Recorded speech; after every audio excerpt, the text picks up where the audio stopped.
네, 송재현 과장님이 얘기한 대로 뭐 고의 또는 중과실일 경우 파면 또는 해임까지 가능하고요.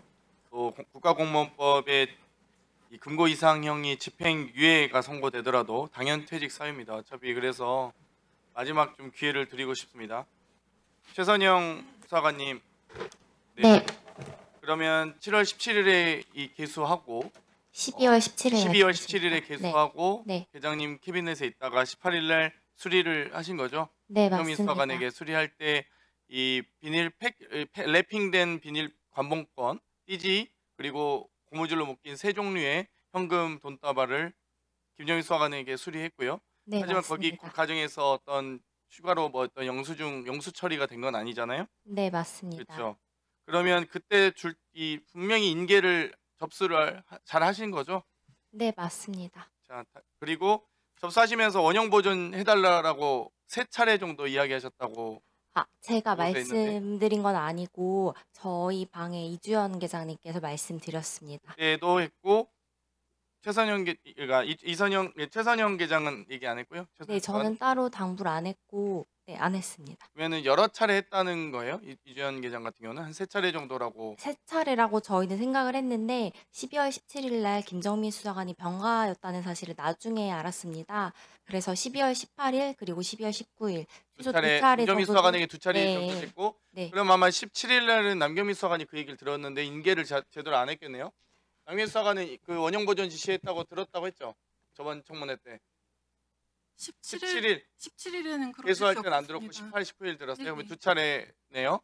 그러면 이 김정민 수사관도 원형 보존 지시는 기억난다고 했어요. 그렇죠? 네, 맞습니다. 원형 보존 지시 받은 건 기억나잖아요. 네. 원형 보존 지시를 받으면서 기억이 나는데 이 랩핑된 관봉권이 기억이 안 난다는 거예요. 말은 기억이 나는데 그 물질이 기억이 안 난다는 거예요. 심지어 12년 근무한 본인 이 지금 팀에 있었던 과장, 사건 과장도 12년간 근무하면서 관봉권 한 번도 보지 못했대요. 저도 한 번도 못 봤어요. 근데 김정민 수사관은 보고도 원형 보존 지시라고 해서 이게 원형이 뭐지? 라고 하면서 접수를 받았는데 그걸 기억 못하는 거예요. 그렇죠? 그러면 본인이 이제 훼손하게 되는 거예요. 아셨죠? 본인은 기억 못하면 기억 못한 대로 평생 억울하게 사시는 거예요. 다 뒤집어 쓰고. 해임되셔서 아니 금고 이상형의 아주 중요한 과실이기 때문에 당연 퇴직 사유예요. 선고유예, 집행유예 받아도. 아시겠죠? 지금 최선영 계장이나 제가 보면 CCTV 다 접수 제대로 한 것 같아요. 그러니까 아마 최재형 검사도 아마 좀 다른 잘못은 제가 지적은 하겠지만 접수는 12월 19일까지도 수리 취소 요청을 할 때까지도 지금 접수는 제대로 된 걸로 보이거든요. 절차상.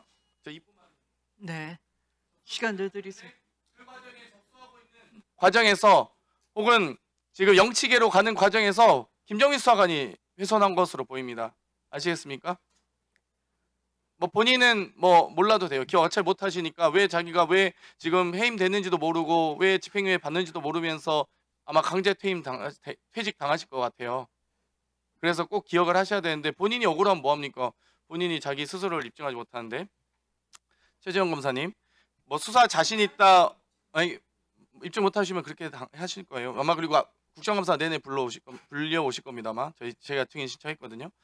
그 최재형 검사님, 그 수사 자신 있다고 하셨는데 최소 6가지 정도의 의구심이 있습니다.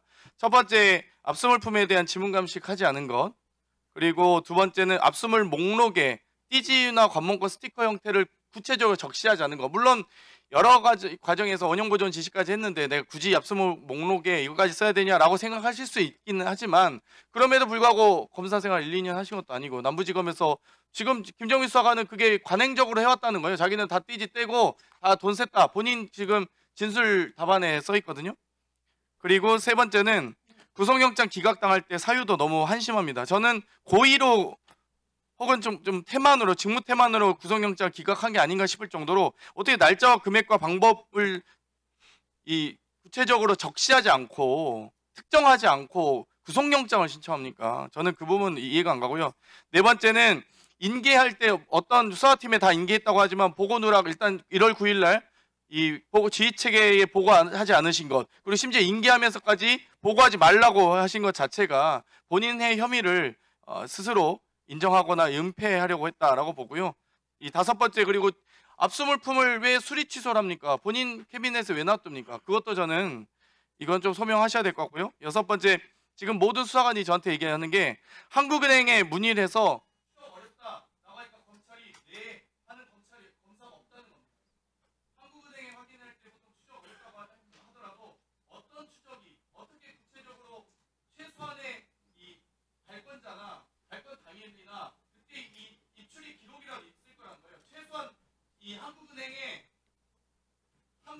관복권이 나갈 때는 한국은행 입출입 기록이라도 확인해야 된다는 겁니다. 근데 그것도 안 하시고